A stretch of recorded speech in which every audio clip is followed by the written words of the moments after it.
കേരളത്തെ തീവ്രമഴ കാലാവസ്ഥ വകുപ്പിന്റെ ഏറ്റവും പുതിയ റിപ്പോർട്ട്. പുതിയ റഡാർ ചിത്രപ്രകാരം വരും മണിക്കൂറുകളിൽ തിരുവനന്തപുരം ജില്ലയിൽ തീവ്രമഴ പ്രവചിക്കുന്നത് ഇവിടങ്ങളിൽ മണിക്കൂറിൽ 50 കിലോമീറ്റർ വരെ വേഗതയിൽ കാറ്റിനും സാധ്യത. തിരുവനന്തപുരം ജില്ലയ്ക്ക് പുറമെ കൊല്ലം, പത്തനംതിട്ട, ആലപ്പുഴ, കോട്ടയം, ഇടുക്കി, എറണാകുളം, തൃശൂർ, പാലക്കാട്, മലപ്പുറം ജില്ലകളിലും കനത്ത മഴയ്ക്കും മണിക്കൂറിൽ 40 കിലോമീറ്റർ വരെ വേഗതയിൽ കാറ്റിനും സാധ്യത. തീവ്രമഴ തുടരുന്നതിനാൽ തിരുവനന്തപുരം അരുവിക്കര ഡാമിന്റെ ഷട്ടറുകൾ തുറന്നു. ഡാമിന്റെ സമീപ പ്രദേശങ്ങളിൽ താമസിക്കുന്നവർ ജാഗ്രത പാലിക്കണമെന്നും അറിയിച്ചു.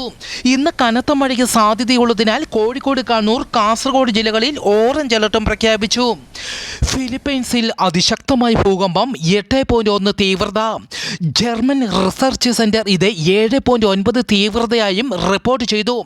നിരവധി കെട്ടിടങ്ങൾ തകർന്നു, 10ഓളം പേർ മരിച്ചു, 300-ലധികം പേർക്ക് പരിക്കേറ്റു.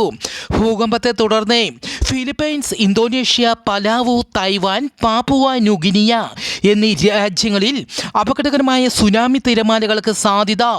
സുനാമി ഭീഷണിയെ തുടർന്ന് ഫിലിപ്പൈൻസിലെ 9 പ്രവിശ്യകളിലെ തീരദേശവാസികളോട് ഉയർന്ന സ്ഥലങ്ങളിലേക്ക് മാറാൻ നിർദ്ദേശം നൽകി.